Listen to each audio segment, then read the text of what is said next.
Hello दोस्तों, नमस्ते, प्रणाम। मैं अपने यूट्यूब चैनल पे आप लोगों का स्वागत करती है। हूँ। और देखिए, आज मैं अपने मंदिर पे महेश्वर शिव गुरु का चर्चा लगाई हूँ।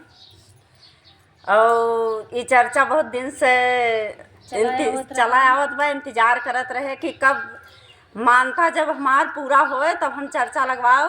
और महेश्वर शिव गुरु के दया कृपा से आज हमार पूरा भवा मनोकामना भोलेनाथ पूरा कर देहन। और बहुत ताना बहुत मेहनत सुने के बाद मोनेटाइज भवा। दोस्तों, आप लोग के हाथ जोड़ के विनती बा कि आप लोग सपोर्ट करें।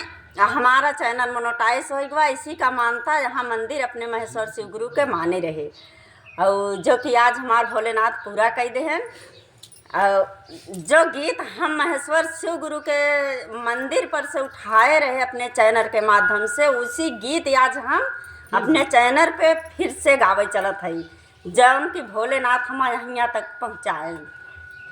और बहुत प्यारा से यहाँ पे ढोल हारमोनिया हमारे भैया लोग सहयोग करत हैं। और आइए गीत हम तीनों सहेली सुनाने चल रही हूँ। अगर हमारा भैया हरन के यहाँ पे जितनी दीदी सब लोग बैठे हैं, सबके लिए एक कमेंट जरूर करिए, सपोर्ट कर दीजिए। हाँ।